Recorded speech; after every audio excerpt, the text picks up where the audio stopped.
네, 날씨가 이제 점점 좋아지고 있습니다. 또 예배드리기 좋은 환경인데 더욱더 우리 마음을 다해서 또 귀한 예배 드렸으면 좋겠습니다.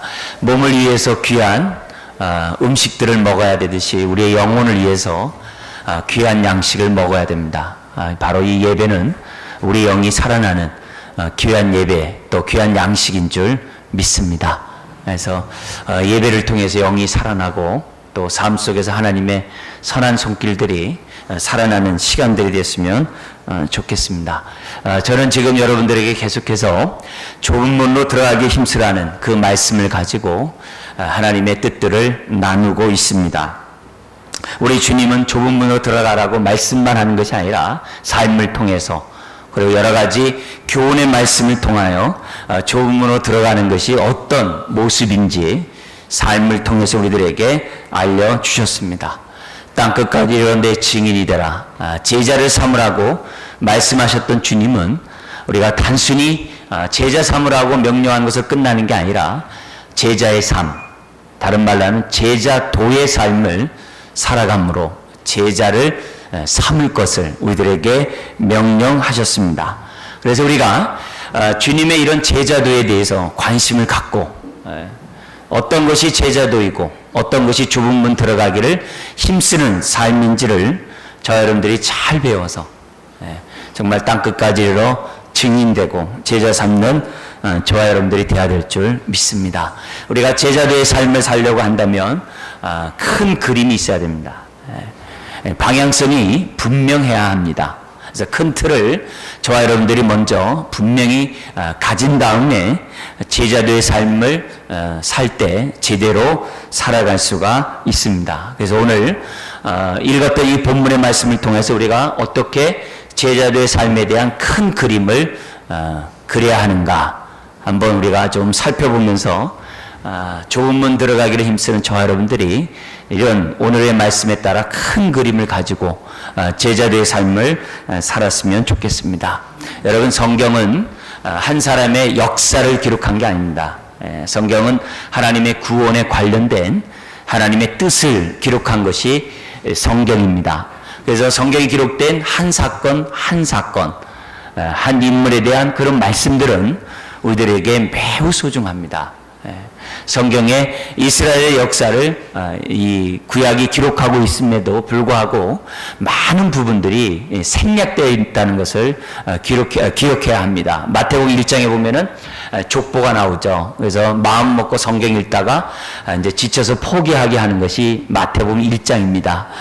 그렇지만 1장에 나와 있는 그 족보를 우리들이 제대로 이해해야 예수님이 다윗의 후손으로서 구약에 예언된 메시아로서 다윗의 혈통에 따라 태어난 분이라고 하는 그런 귀중한 진리를 족보를 통해서 배우게 됩니다. 근데 그 족보도 42대, 14, 14대, 14대, 42대를 기록하고 있습니다만 실제적으로 세어보면 41세대밖에 없어요. 41대밖에 없습니다. 하나가 없어요. 그럼 뭐 잘못됐냐? 그게 아닙니다. 왜냐면 다윗이라는 이름이 숫자로 하면 14입니다. 그래서 14대 14대로 끊었던 것이고 예수님이 다윗의 혈통에 따라 태어났다는 것을 강조하면 됩니다. 그리고 그 안에 족보 가운데 빠진 왕들도 많이 있습니다. 그런 것들 따지는 것이 중요한 게 아니라 성경은 하나님의 구원의 메시지를 기록했다는 측면에서 저 여러분들이 기억해야 돼요. 지금도 이스라엘의 고고하게 보면은 유물을 파면은 여로보암 2세에 대한 유물들이 많이 나온다고 해요. 근데 성경에서는 간단해요. 하나님 앞에 악을 행하고 죽었더라. 지금 고고학적으로 많은 물건이 있어도 하나님 편에 볼 때는 그 한 줄에 불과한 인생입니다. 그렇기 때문에 성경을 보면서 우리들이 구원에 대한 하나님의 뜻을 잘 생각하면서 읽는 마음의 자세가 필요합니다. 그렇다면은 오늘 주님이 12살에 사건을 한 페이지를 기록하고 있다는 것은 이 사건이 우리에게 주는 의미가 크다라고 우리는 이해할 수가 있습니다. 특별히 이런 가운데 우리들이 이해할 수 있는 것은 뭐냐면 우리 주님이 12살이지만 영적으로나 또 육적으로나 또 가정에서나 사회적으로 육체적으로 균형 있게 잘 자란 어린아이였다는 것을 우리는 쉽게 이해할 수가 있습니다. 오늘 본문의 이런 배경을 보면은 유대인 남성들은 1년에 3번, 유월절과 오순절과 초막절에 예루살렘에 올라가서 하나님 앞에 예배를 드려야만 했습니다. 이거는 남성, 13세 이상의 남성이라고 한다면 의무적으로 성전에 올라가서 예배를 드려야만 했습니다. 그리고 성전세, 성전의 세까지도 남성이라고 한다면 의무적으로 바치는 것이 그 당시 종교적인 분위기였습니다. 오늘 41절에 보면 마리아와 요셉은 해마다 6월절에 올라갔다라고 합니다. 6월절마다 올라갔다는 얘기는 3번 올라갔는데 6월절마다 올라갔다는 얘기는 그만큼 가난하다는 것을 얘기를 해요. 가난함에도 불구하고 그들은 정한 절기에 하나님 앞에 나와 경배하고 예배를 드렸던 가족이었다는 것을 우리들에게 시사하고 있습니다. 이거는 우리가 아무리 가난해도 아무리 우리가 살기 어려운 형편이라 할지라도 하나님 앞에 예배드리는 이 부분에 대해서 등한히 여겨서는 안 된다는 것을 우리에게 교훈합니다. 뿐만 아니라 이제 예수님의 나이가 12살이 되었을 때, 우리 초등학교 5, 6학년 정도 되면 잘 뛰어다니죠. 아이가 예루살렘에 올라갈 수 있는 그런 나이가 됐을 때 데려가십니다. 이거는 경건한 부모로서 아이에게 경건한 신앙을 주고자 한 부모의 의도라고 볼 수 있어요. 맹모 삼천지교에 있는 것처럼 경건한 부모들은 자녀들이 하나님 앞에 예배하며 하나님을 섬기는 그런 일에 우선순위를 갖고 있는 것을 보게 됩니다. 많은 경우에 우리들이 오해하는 부분들이 있는데요. 어린아이들이 어른 예배를 드리고 이렇게 하면은 잘 못 드린다, 이런 생각들을 갖는 경향이 있습니다. 그러나 유대인들의 그런 교육법에 따라서 하면 그거는 잘못된 생각입니다. 유대인들은 어려서부터 하나님 앞에 예배 드리는 훈련들이 잘 돼 있어요. 그럼 그들이 그렇게 훈련이 잘 된 이유는 간단합니다. 가정 예배를 빠지지 않고 드리거든요.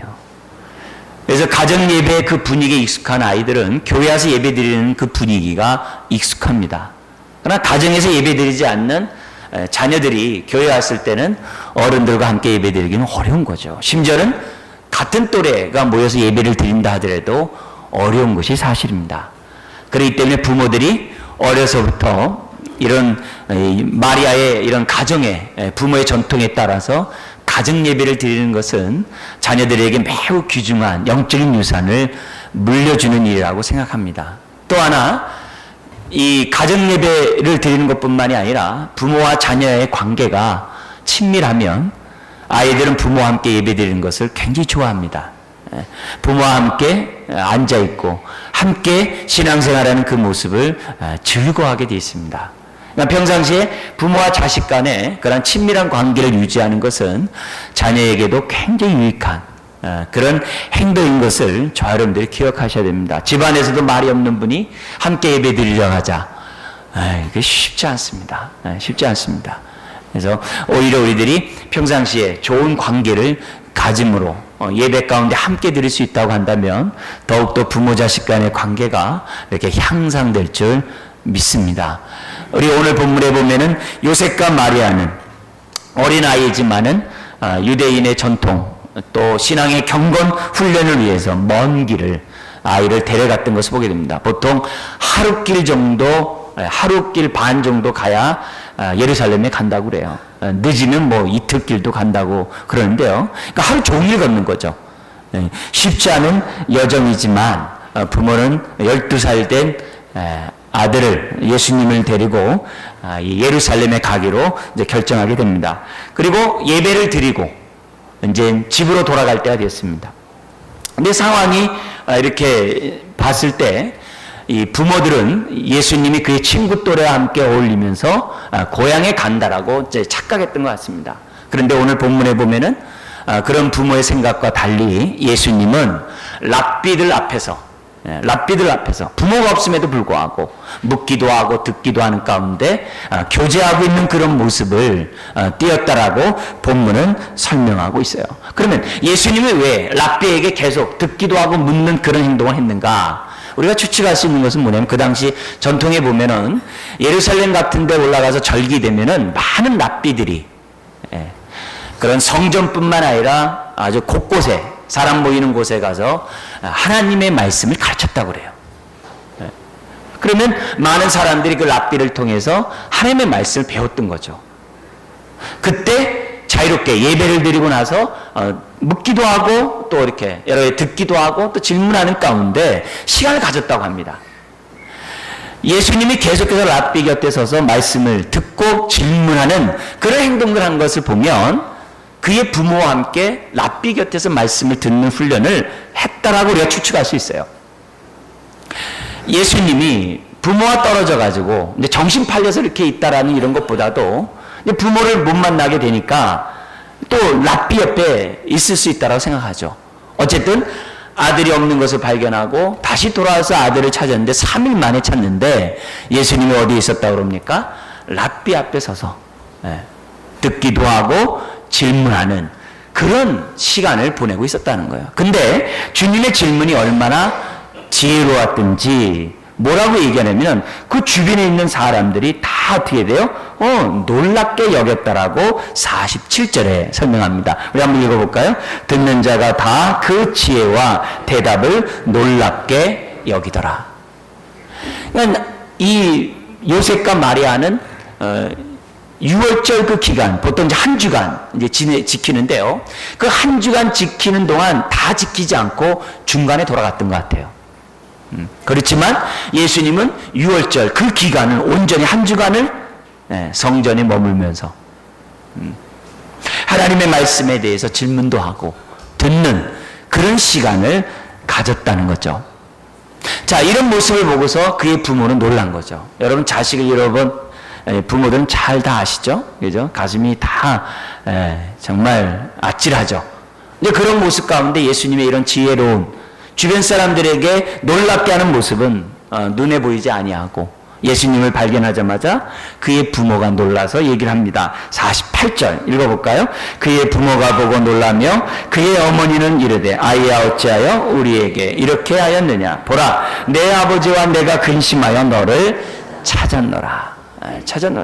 그런데 아주 맹랑하게 정말 어떻게 보면은 정말 이해할 수 없는 그런 대답을 합니다. 아유 엄마 저도 찾았지만 죄송해요 못 찾아서 여기 있었어요. 뭐 엄마 죄송해요 뭐 여러 가지 얘기할 수 있었겠죠. 근데 주님의 답변은 49절 같이 답변합니다. 뭐라고 답변합니까? 예수께서 이르시되 어찌하여 나를 찾으셨나이까? 어찌하여 나를 찾으셨나이까? 내가 내 아버지 집에 있어야 될 줄을 알지 못하셨나이까? 어떻게 보면 맹랑한 대답을 합니다. 근데 지금 누가는 많은 성경을 얘기하면서 이 말씀을 기록했다는 거죠. 이 말씀이 주는 의미가 있다는 거죠. 무엇보다도 예수님은 자기 자신이 누구인지를 알았다는 거예요. 12살 되었을 때 자기가 누구인지 알고 자기가 어디에 있어야 할 줄을 예수님은 아셨다는 것을 우리에게 보여줘요. 근데 이 말에 대해서 부모는 이해했더라? 아니야, 이해하지 못했다. 이해하지 못했다. 이래. 비록 그의 부모가 어려서부터 예수님에 대해서 잘 들었어요. 천사를 통해서, 목자를 통해서, 시므온과 안나와 같은 선지자를 통해서 예수님이 인류의 죄를 대신 담당할 분이라는 분을 이미 알았어요. 가브리엘 천사를 통해서 너무 똑똑히 들었어요. 세례 요한의 어머니인 엘리사벳을 통해서도 들었어요. 동방박사의 예문을 통해서 예수님이 어떤 아이였다는 것에 대해서 다 알고 있었어요. 그렇지만 지금 예수님이 하는 그 말씀에 대해서는 부모조차도 이해하지 못했다라고 얘기를 합니다. 그리고 51절에 보면 예수님은 부모를 따라서 고향으로 돌아갑니다. 그리고 18년 동안 그가 30살이 되어 율법은 30살 때서부터 공적인 일들을 행할 수 있습니다. 그래서 성전에서 직분을 맡고 제사장으로서 또 선지자로서 그러한 소임을 감당할 수 있는 나이가 율법에는 30살이에요. 그래서 공생의 삶을 30살에 시작하는데 18년 동안 집에 있으면서 평범하게 공생의 삶을 준비하셨던 것을 보게 됩니다. 그래서 주님은 18년 동안 두 가지를 했다고 볼 수 있어요. 하나는 공생의 삶을 시작할 때 하나님의 뜻을 온전히 드러내도록 하기 위해서 하나님의 뜻을 묵상하고 선하시고 기뻐하시고 온전한 뜻이 무엇인지 묵상하고 선악을 분별하는 준비를 가졌다라고 볼 수 있어요. 그래서 예수님이 3년 동안 말씀하실 때의 말씀은 부족함이 없었어요. 모자람이 없었어요. 주님의 말씀 한마디 한 말씀이 진리였고 완제품이었어요. 그거는 30년 동안의 많은 묵상을, 하나님의 말씀을 묵상한 결과라고 볼 수가 있습니다. 동시에 예수님이 30년 동안 뭐 했느냐? 특별히 18년 동안 뭐 했느냐? 그의 아버지가 일찍 죽었다라고 이제 추측하는데요. 그의 가족의 생계를 책임졌다라고 볼 수 있습니다. 우리는 이런 예수님의 이런 공생의 삶을 시작하기 전에 이런 삶의 모습을 보면서 오늘 우리가 좋은 길 들어가기를 힘쓰는 저와 여러분들이 어떤 안목을 가지며 살아가는 데 귀중한 교훈을 찾아볼 수가 있습니다. 우리 첫 번째, 우리 이 오늘 본문의 말씀을 통해서 우리가 가져야 될 안목은 예수님 자신과의 관계에 가졌던 안목입니다. 40절 우리 한번 읽어볼까요? 아기가 자라며 강하여지고 지혜가 충만하여 하나님의 은혜가 그의 위에 있더라. 52절도 한번 읽겠습니다. 예수는 지혜와 키가 자라가며 하나님과 사람에게 더욱 사랑스러워 가시더라. 여기서 두 본문에서 두드러진 그 단어는 지혜라는 단어입니다. 지혜. 예수님은 자라가며 강건해질 뿐만 아니라 외적으로 건강하게 자라갈 뿐만 아니라 그의 속은 지혜로 충만히 채워졌다고 합니다. 지혜로 충만히 채워질 뿐만 아니라 하나님의 은혜가 예수님 위에 있었다라고 성경은 기록하고 있어요. 지혜가 충만해서인지 모르지만 예수님은 자신이 누구인지 알았어요. 내가 누구인지 알았어요. 어떻게 살아야 될지, 갈 바가 무엇인지, 표대가 무엇인지 삶의 방향이 분명히 알았다라고 얘기합니다. 그래서 49절에 이렇게 얘기하는 거죠. 부모 앞에 어찌하여 나를 찾으셨나이까? 내가 내 아버지 집에 있어야 될 줄을 알지 못하셨나이까? 여러분, 여기서 주님이 사용한 이 단어 가운데 있어야 될 줄을 알지 못하였나이까? 여기 사용된 이 단어가 누가복음에 9번이 나옵니다. 근데 이 9번 나오는 이 단어들이 이 본문 외에 8개의 그 단어는 똑같은 내용을 얘기하고 있습니다. 어떤 얘기냐면 예수님이 하나님의 뜻을 깨닫고 그 뜻을 위하여 내 삶을 온전히 드릴 때 이 단어를 썼어요. 그러면 이 얘기는 무슨 말입니까? 예수님이 비록 12살이지만 자기 의식을 하고 있다는 거예요. 내가 누구인지, 앞으로 어떻게 살아야 하는지, 비록 12살이지만 강한 확신을 갖고 있다는 것을 예수님 스스로가 부모 앞에 고백하고 있는 거죠. 그러나 부모는 알지 못했어요. 그렇지만 예수님은 알았어요. 갈 바를 알았어요. 나를 향한 하나님의 뜻이 무엇인지 알았어요. 내 인생이 그 뜻을 이루어가는 사람이라는 것을, 자기 부름이 어떤지 알았어요. 이 말을 다른 말로 하면 사명의식이라고 그래요. 다른 말은 사명의식. 예수님은 어렸지만 자기의 사명이 무엇인지 알았어요. 그리고 그 사명을 이루기 위해서, 하나님의 뜻을 이루기 위해서 예수님은 30살이 될 때까지 준비했고, 그리고 3년의 공생의 삶, 십자가를 짊어지는 그 삶을 온전히 사실 수가 있는 거죠. 예수님이 십자가를 지을 수 있었다는 것은 주님이 그만큼 하나님의 뜻에 확신했다는 것을 우리들에게 보여줍니다. 그렇다면 오늘 우리가 좁은 길 가기를 힘쓰는 저와 여러분, 제자의 삶을 살려고 하는 저와 여러분들이 무엇보다 가질 것이 뭐냐? 하나님의 뜻을 분명히 깨닫고 그 뜻 가운데 살고자 하는 마음이 나에게 있어야만 한다는 거죠. 오늘 나를 작동하는 그 뜻이 뭐냐 이게. 내 뜻이 나를 움직이는가? 아니면 하나님의 뜻이 나를 움직이고 있는가? 내가 삶을 살아가는 방향성이 무엇인가? 세상 사람들처럼 이 땅에서 성공을 하는 것이 내 삶의 목표인지 아니면 하나님의 뜻을 이루는 것이 삶의 목표인지를 조금만 들어가기 힘쓰는 저와 여러분들이 무엇보다도 가져야만 한다는 겁니다. 여러분, 이 부분에 대해서 우리는 분명히 가져야 돼요. 만약에 우리가 나를 향한 하나님의 뜻을 알지 못하면 우리는 세상 사람처럼 살아갑니다. 신앙을 갖더라도 기복신앙을 갖게 돼 있어요.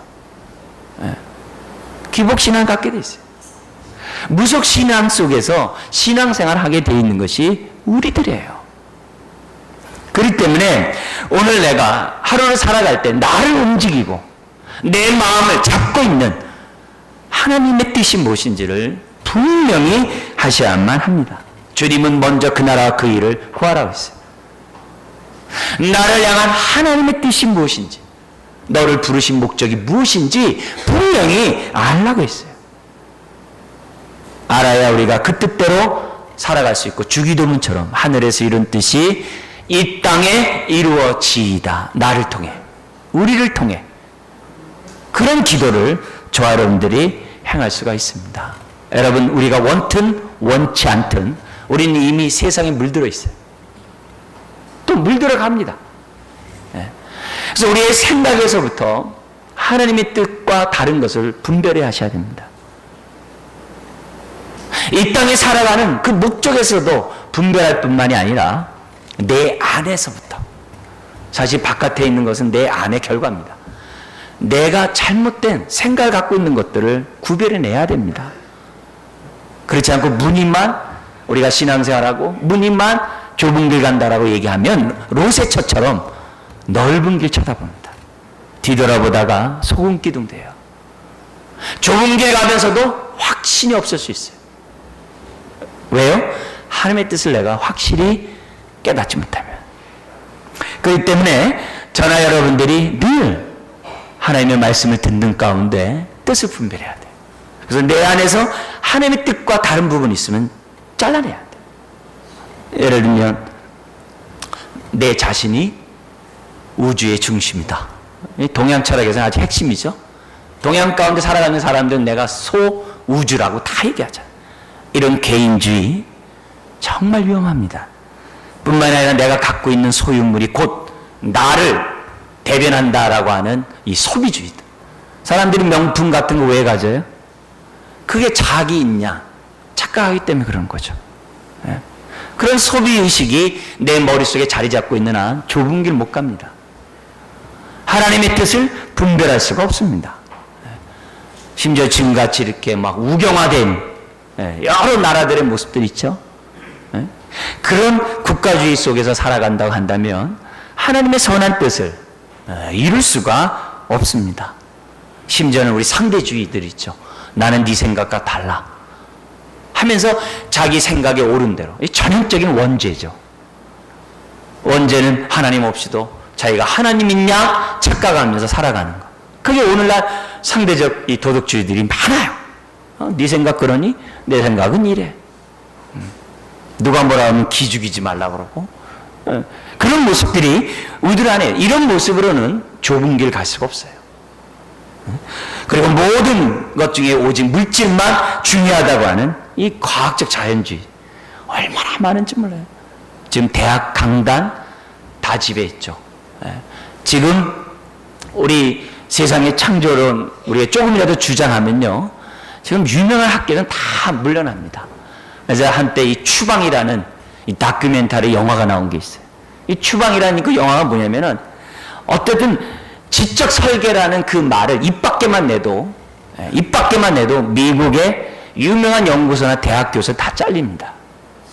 워싱턴의 그 유명한 그 과학 박물관에 그 사람도 지적 설계 얘기했다가 그 즉시 잘렸어요. 지금 세상이 얼마나 무서운지 몰라요. 진화론을 얘기하지 않으면 돈 받을 자격이 없다는 게 세상이에요. 이런 속에서 살아가고 있는 우리들이 조금이라도 정신 차리지 못하면 어디로 갈지 몰라요. 포스트 모더니즘이란 말도 여러분 들어보셨죠? 이런 모든 것들에 대해서 우리들이 신경 쓰지 않으면 안 돼요. 내가 곧 신이 될 수 있다고 하는 뉴에이지나, 요즘에 또 무서운 게 있어요. 종교가 된 심리치료 있어요. 완전히 종교가 됐어요. 심지어 교회를 침투해서 심리치료가 최고있냐 하는 이런 모습들은 하나님의 선한 뜻을 분별하는데 다 방해가 됩니다. 그렇기 때문에 오늘 우리가 이런 메시지를 들으면서 그냥 아무 생각 없이 신앙생활하는 게 아니라 예수님처럼 분명한 자기의식을 가지고 하나님의 선하시고 기뻐하시고 온전한 뜻이 무엇인지 분별하고 그 뜻을 이루면서 저나 여러분들이 살아야 한다는 거죠. 여러분, 이런 하나님의 뜻 가운데 살고자 하는 사명의식 없이 좁은 길 갈 수 없어요. 좁은 문 들어갈 수 없어요. 두 번째, 우리가 좁은 문 들어가기 위해서는 제자들의 삶을 살려면 어떻게 되느냐? 자신과의 관계뿐만 아니라 하나님과의 관계에서도 분명해야 됩니다. 특별히 하나님과의 관계에서 어떤 부분이 분명해야 되냐면 40절에 보면 이런 말씀이 있습니다. 예수님, 그 지혜가 충만한 하나님의 은혜가 예수님 위에 있더라 그랬어요. 여러분, 우리가 이 땅에 살아가면서 은혜를 망각하면 안 됩니다. 은혜를 무시하면 안 됩니다. 우리는 은혜 안에 자라가야 되고, 은혜 안에 커야 되고, 은혜 안에 강해야 되고, 은혜 안에 옛사람을 이겨야 되고, 은혜 안에 새사람을 입어야 돼요. 은혜를 떠나면 결코 좁은 길을 갈 수가 없어요. 마치 영적인 우리들의 뭐예요? 연료와 같아요. 네. 은혜를 떠나면 52절도 보십시오. 거기 보면 이렇게 되어 있습니다. 하나님과 사람에게 더욱 어떻게 됐다고 그래요? 사랑스러워 가시더라. 여러분, 지혜가 충만한 예수님은 자신의 사명의식뿐만이 아니라 하나님과의 지식도 너무나도 분명했어요. 하나님과의 관계도 너무 확실했어요. 그렇기 때문에 아까 봤던 우리 49절 다시 한번 보면 이렇게 되어 있습니다. 아이야 어찌하여 우리에게 이렇게 근심하게 하느냐. 거기에 대해서 예수님이 뭐라 그러니까? 어찌하여 나를 찾으시나이까. 그 다음에 말을 한번 보세요. 내가 내 아버지 집에 있어야 될 줄 알지 못합니까? 내가 내 아버지. 하나님을 뭐라고 부릅니까? 아버지라고 불러요. 그리고 뭐라고 그럽니까? 내가 내 아버지 집에. 네. 여러분, 하나님을 올바로 알면 하나님을 아버지라 부릅니다. 네. 여러분, 우리 한번 솔직하게 얘기해서 하나님을 정말 친밀한 마음을 가지고 아버지라 부를 수 없다면은 아직 하나님을 제대로 아는 사람입니다. 제대로 믿는 사람 아닙니다. 하나님을 제대로 아는 사람은 하나님을 나의 아버지라고 불러요. 신앙은 하나님을 아는 지수에 자라가는 거예요. 내가 하나님을 제대로 알면 아버지라 부르게 되어 있습니다. 그런데 아버지라고 하나님을 제대로 모르기 때문에 염라대왕식으로 생각해요. 무서운 하나님, 두려운 하나님, 공의 하나님 이런 쪽으로만 생각을 해요. 왜 신앙생활해요? 얻어 터지지 않으려고요. 또 어떤 사람은 하나님을 제대로 몰라가지고 이사야 선지자가 피를 토하듯이 하나님을 우상단지로 전락시켜요. 그래서 뭐라 그래요? 내 필요나 공급하고 내가 성공하는 데 도와주는 분으로 하나님을 우상으로 전락시켜요. 왜 그래요? 하나님 모르기 때문에 그런 거죠. 오늘도 내가 하나님을 잘 모르면 기복신앙 속에서 하나님을 우상으로 전락시켜요. 나에게 복이나 주는 사람. 잘못 모르면 하나님을 심판의 하나님으로만, 염라대왕으로만 생각을 해요. 아니에요. 하나님은 우리의 아버지십니다. 하나님을 제대로 알면 하나님을 나의 아버지라고 고백하게 돼 있어요. 이거는 하나님과 나와의 관계에서 매우 귀중합니다. 아버지라는 관계가 돼야, 우리 다른 말하면 친밀한 관계라고 그래요. 하나님과 친밀한 인격적인 관계가 돼야 이 사람이 좁은 길을 갈 수 있어요. 신앙생활 올바로 할 수 있어요. 구원이 뭡니까? 죄로 말미암아 하나님과 깨어진 관계가 회복된 것이 구원이죠. 하나님과의 관계가 친밀하지 않으면 말씀을 들어도 아멘 할 수 없습니다. 그리고 아멘 해도, 말로는 아멘 해도 순종하지 못합니다. 내가 헌신한다고 하면서도 본전 생각납니다. 구제하면서도 누가 나를 안 알아주나 기대합니다. 누가 칭찬하지 않으면 옳은 길도 포기합니다. 왜 그래요? 내가 아직 하나님과의 관계가 온전하지 않고 친밀하지 않기 때문이죠. 하나님과의 관계가 친밀하지 않으면 헌신이 없어요. 자원함이 없어요. 즐거움이 없어요. 순종함이 없어요. 내 삶을 의탁함이 없어요.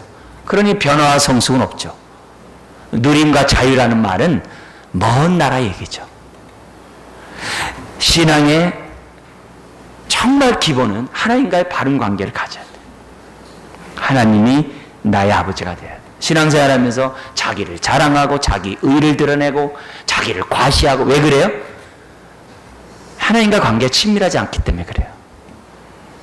신앙생활을 구제하면서도 외식하고 금식하면서 외식하고 기도하면서 남이 들으라고 큰소리하고 왜 그래요? 은밀히 보시는 너희 아버지가 너와 함께한다는 그 친밀함이 없기 때문에.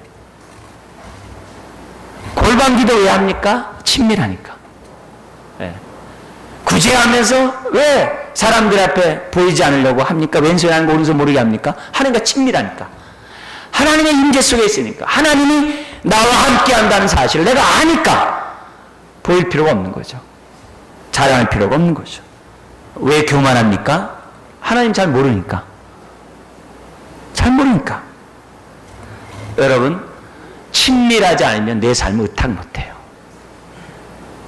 하나님 앞에 모든 것 맡긴다고 기도해놓고 왜 딴청 피우고 기도해놓고 놓고 사람 의지하고 기도한다 놓고서 자꾸 불안한 이유가 뭐예요? 하나님을 아직 완전히 믿지 못해서 그렇죠. 나의 아버지로서 친밀감이 없으니까 불안한 거죠. 두려운 거죠. 염려가 있는 거죠. 걱정이 있는 거죠. 옥토밭이 아닙니다. 요한복음 14장 10절에 보면 예수님이 하나님과의 관계를 어떻게 얘기했냐면 나는 아버지 안에 있고 아버지는 내 안에 있다. 이렇게 얘기를 해요. 하나라는 거죠. 이게 친밀한. 그래서 아버지의 뜻이 내 뜻이 되고 내 삶이 아버지의 뜻을 이루는 삶이 친밀한 거죠. 그러므로 우리가 제자들의 삶을 삶으로 좁은 길 들어가기를 힘쓰려고 하면 어떻게 되느냐? 하나님과 이런 친밀감이 하나님의 임재가 내가 느껴져야 돼요. 하나님이 나의 아버지라는 이 확신이 흔들리지 않아야 됩니다. 그래야 저나 여러분들이 좁은 길 끝까지 완주할 수 있어요. 그것도 소망 가운데. 세 번째, 우리가 좁은 길 들어가는 우리들이 어떻게 되느냐? 이웃과의 관계를 잘해야 됩니다. 그 이웃에는 우리 가족, 또 이 세상이 다 포함된 거죠. 52절에 보면 이런 말씀이 있습니다. 예수님이 더욱 사랑스러워 가시는데 누구에게? 하나님과 누구에게요? 사람에게. 하나님과 사람에게도 더욱 사랑스러워 가셨다 그래요. 이게 정상적인 거죠. 자라가면서 강해질 뿐만 아니라 지혜가 충만하고 늘 하나님의 은혜가 우리 가운데 있으면 우리는 하나님의 뿐만이 아니라 사람에게도 신뢰를 주고 사람에게도 사랑을 받는 그런 사람이 되어야 한다는 것을 우리들에게 보여줍니다. 그래서 사람에게 사랑스러워 갈 수밖에 없었던 그 모습이 그것뿐만 아니라 51절에도 우리가 추측할 수 있어요. 51절 같이 해볼까요? 예수께서 함께 내려가사 나사렛에 이르러 순종하여 받드시더라. 여러분, 순종하여 받드시더라. 순종하여 받든다는 얘기는 뭐예요? 아들로서의 책임을 다 했다는 거죠. 부모에게 또 동생들에게 또 이웃에게 다 했다는 거죠. 여러분, 그 사람 참 효자야. 뭐 보면 알아요? 부모에게 대한 태도 보면 알죠. 부모에게 태도를 보면, 한 태도를 보면 효자. 사람 참 좋다. 직장에게 잘하는 사람은 효자라고 그러지 않죠. 왜냐하면 직장은 이해관계가 있으니까. 아무 이해관계가 없는 가족에서 부모에게 효도할 때 그 사람 참 됨됨이 괜찮다 그러죠. 주님은 순종하여 받드셨다라고 얘기를 해요. 예수님이 하나님이 나의 아버지라고 해서 육신의 아버지를, 부모를 소홀히 여기지 않았다는 거예요. 부모에게도 순종하여 받들었다는 거죠. 이게 뭡니까? 제자의 삶을 살고 좁은 문 들어간다고 하면서 삶을 잃어버려서는 안 된다는 거예요. 내 주변 사람을 잃어버려서는 안 된다는 거예요.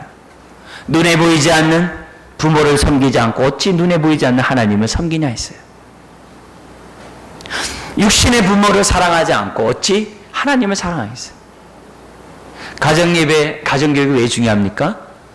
아이들은 부모에게 순종함으로 하나님께 순종하는 법을 배우기 때문에 그래요. 부모에게 순종하지 않는 사람이 하나님께 순종할 수 없습니다. 그래서 가정이 굉장히 중요한 거예요. 너무너무 중요한 거예요.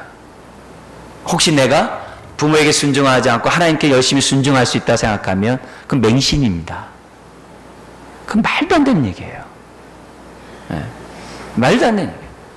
여러분, 우리는 부모에게 순종함으로 하나님께 순종하는 법을 배우게 돼 있어요.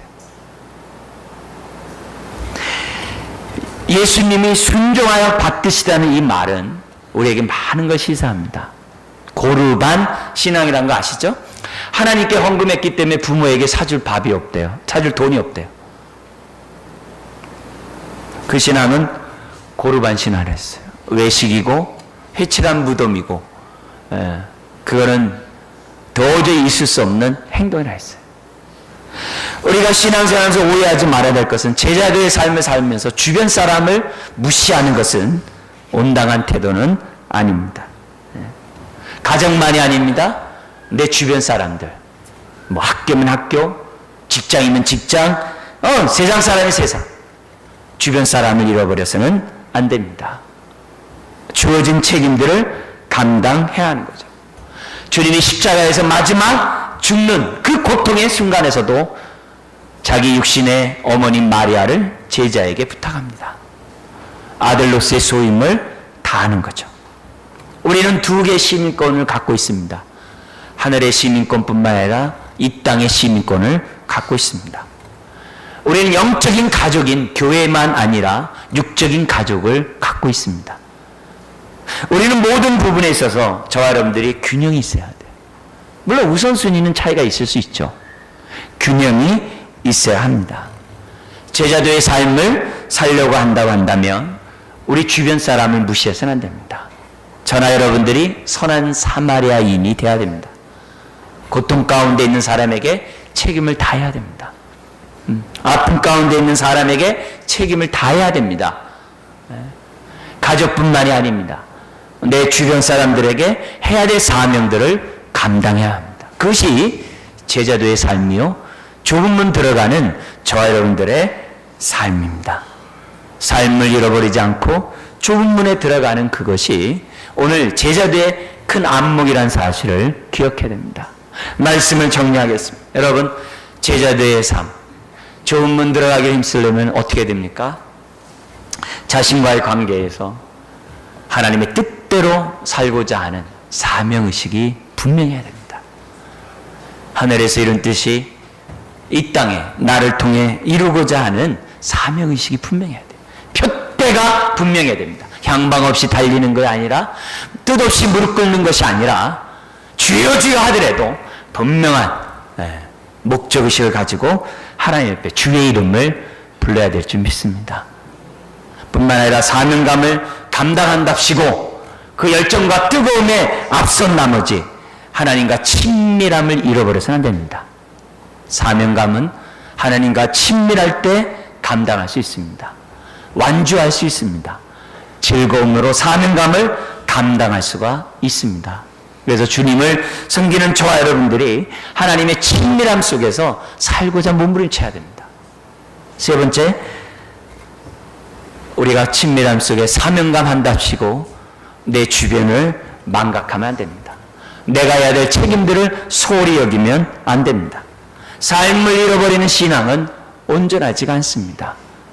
아무리 내가 어렵고 힘든 상황에 있다 할지라도 집안에서의 책임, 공동체 안에서의 책임, 사회에서의 그 책임을 감당해야 됩니다. 그래야 어려움 속에 감당하는 우리의 모습을 보고 베드로 사도가 그랬어요. 감동을 받는다 했어요. 세상 사람들이. 심지어는 너를 비방하는 사람이 너의 그런 행동을 통해 하나님께 영광을 돌린다 했어요. 여러분, 제자도의 삶이 쉽지는 않습니다. 왜? 자기 십자를 져야 되니까. 그러나 어렵지만은 않습니다. 감당할 수 있는 능력을 하나님이 주십니다. 하나님과 우리가 올바른 친밀한 관계 속에서 책임을 다 하는 가운데 나아가면 신앙생활이 즐겁습니다.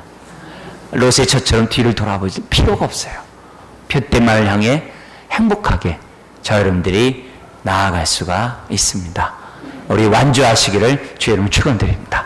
기도하겠습니다. 하나님 아버지, 우리가 영적이고 육적일 뿐만 아니라 교회 안에서, 가정에서, 직장에서나 사회에서나 균형 잡힌 시각을 가지고 살아가기 원합니다.